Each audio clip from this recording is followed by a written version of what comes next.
शुभ संध्या। हमारे वरिष्ठ सामाजिक कर्ता श्री रविंद्र भैया,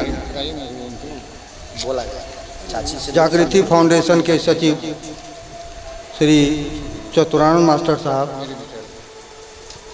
अध्यक्ष एवं मित्र श्री सुरेश प्रसाद यादव एवं जागृति फाउंडेशन के सारे सदस्य, कार्यक्रम में आए हुए बच्चों के अभिभावकगण एवं बच्चों,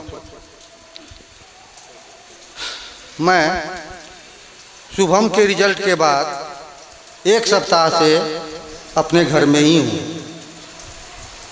मुझे याद नहीं है कि मैं बैंक के बारे में कुछ सोच पाऊँ। यह सिर्फ इसलिए है कि रिजल्ट के बाद आप लोगों ने जो प्यार, जो मोहब्बत, जो उत्साह दिखाया है वो कभी भी भुलाया नहीं जा सकता। मैं इसके लिए हृदय से सभी बच्चों का, लोगों का आभार प्रकट करता हूँ। पहले 2 अक्टूबर जागृति फाउंडेशन के उद्घाटन का जहाँ तक सवाल है, यह तिथि लगभग 2 माह पूर्व ही तय हो चुकी थी और 2 अक्टूबर को ही उद्घाटन होना था। अब ऊपर वाले की मर्जी, हम लोगों की सोच, हम लोगों ने ऊंचा सोच रखा है समाज के लिए, तो ऊपर वाले को भी लगा कि नहीं, इसका उद्घाटन इतना जोरदार हो, इतना शानदार हो ताकि सभी कोई आने वाले वक्त में याद रख सकें और इसका उद्देश्य पूरा हो सके, इसमें सबों का सहयोग हो। इसीलिए 2 अक्टूबर से पूर्व श्री शुभम कुमार का रिजल्ट आया और तभी सभी लोगों ने हमसे संपर्क किया कि क्यों नहीं जागृति फाउंडेशन का उद्घाटन श्री शुभम कुमार के हाथों से, कर कमलों से हो जाए, तो यह सोना में सुहागे जैसी बात होगी। मैं कुछ शब्द अभिभावकों के लिए, बच्चों के लिए भी कहना चाहता हूँ। जहाँ तक जागृति फाउंडेशन का उद्देश्य का सवाल है, इसकी स्थापना का सवाल है, लगभग सचिव महोदय ने सारी बात विस्तार से आप लोगों को जानकारी दे चुके हैं। मुख्य रूप से यह बिल्कुल गैर राजनीतिक संस्था है। इसमें राजनीति की कहीं से भी कोई गंध नहीं है।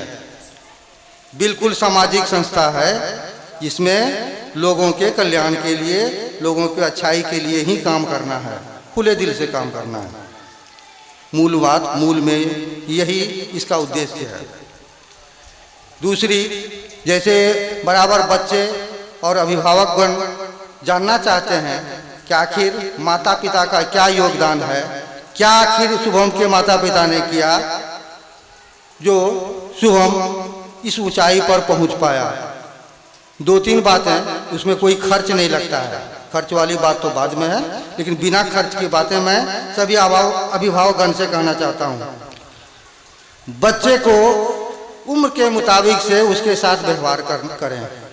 जब छोटा रहे तो बहुत दुलार प्यार करें, उसको लगे कि इस दुनिया में यदि भगवान है तो माता पिता ही है, इतना दुलार दें, इतना प्यार दें। उसके बाद जब उसकी प्रारंभिक शिक्षा शुरू होने वाली होती है तो वहाँ अपना जरा चरित्र को बदलें। वहाँ पे थोड़ा आपको शिक्षक के रूप में आना पड़ेगा। आपको अपने चरित्र पर ध्यान देना पड़ेगा। सही शिक्षक वही है जिनका चरित्र ऊंचा है, क्योंकि बच्चे माता पिता और शिक्षक के चरित्र को फॉलो करते हैं। आप यदि झूठ बोलते हैं तो ये उम्मीद कभी नहीं कीजिए कि आपका बच्चा सच बोलेगा। आप यदि चोरी करते हैं, बेईमानी करते हैं, तो यह उम्मीद छोड़ दीजिए कि आपका बच्चा कभी भी ऊंचे शिखर पर पहुंचेगा, चाहे उसके पीछे कितना भी खर्च क्यों न कर दें। तीसरी बात, जब बच्चे स्कूल जाने लायक हो जाएं तो उसे जरूर स्कूल भेजें, उसे संस्कार दें, गुरुजनों का सम्मान करना सिखाएं, बड़ों का सम्मान करना सिखाएं, अच्छे कर्मों की ओर, महापुरुषों की जीवनी उसे बताएं कि कोई महान कैसे होता है, उसकी महान पुरुष की जीवनी जरूर सुनाएं। ये कहानी के रूप में, किस्सा कहानी बच्चे लोग पसंद करते हैं, तो कहानी के लिए हम वैसे ही कहानी चुने जो कहानी में उसे आनंद भी आवे और उसको सीख भी मिले, उसको प्रेरणा भी मिले। उसके बाद जैसे जैसे बच्चा ग्रो करता है, वह किशोरावस्था में पहुंचता है, तो उसके बाद बहुत सारी ऐसी समस्या उसके सामने होती है जो सबको शेयर नहीं करना चाहता, खास करके माता पिता को नहीं। तो आप उस समय मित्रवत हो जाएं, मित्र बन जाएं। बच्चा सबसे अच्छा मित्र बने, बच्चा का बेस्ट फ्रेंड बन जाए। सुनने में तो अटपटा लग रहा होगा, लेकिन हकीकत यही है। जब तक मित्र ही वह ऐसा है जो लोग खुल के अपनी सारी बात, अंदर की बात उसे बताता है और किसी को नहीं बताता। जब आप बच्चे का बेस्ट फ्रेंड बन जाएंगे तो जो भी परेशानी है, जो भी मन में उसकी बात है, वो आपको खुल के बताएगा। और जब बताएगा तब उसकी समस्या का ही समाधान कर सकते हैं। जब बताएगा ही नहीं उसके साथ क्या परेशानी है, तो आप उसकी समस्या का समाधान नहीं कर सकते। मैं और मेरी पत्नी, कोई दिन ऐसा नहीं है शुरू से आज तक, जब तक रात में एक बार बच्चे से, दोनों बच्चे मेरे बाहर आते हैं, कम से कम 5 मिनट के लिए ही सही, कितनी भी व्यस्तता क्यों न हो, भोजन के उपरांत दोनों बच्चे से बात करने के बाद ही सो पाते हैं। अब जिस दिन बात नहीं होती है उस दिन नींद नहीं होती है। ये 2-3 चीज गौर करने लायक है। और बच्चों से मेरा आग्रह है,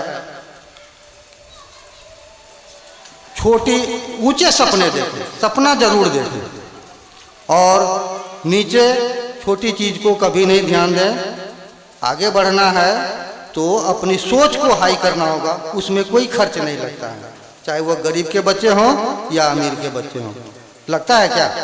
एक अच्छा सोच आपका जीवन बदल सकता है, आपको उस ऊंचाई पर पहुंचा सकता है जहां पर आज शुभम पहुंच चुका है। मैं, क्योंकि रात्रि बहुत हो चुकी है, बीच में वर्षा के कारण कार्यक्रम बाधित हुआ, और जो मुख्य कार्यक्रम है और जो आप लोग सभी आदमी उत्सुक हैं श्री शुभम कुमार को सुनने के लिए, मैं पुनः अंत में सबों को अपने हृदय से बहुत बहुत आभार प्रकट करता हूँ। धन्यवाद।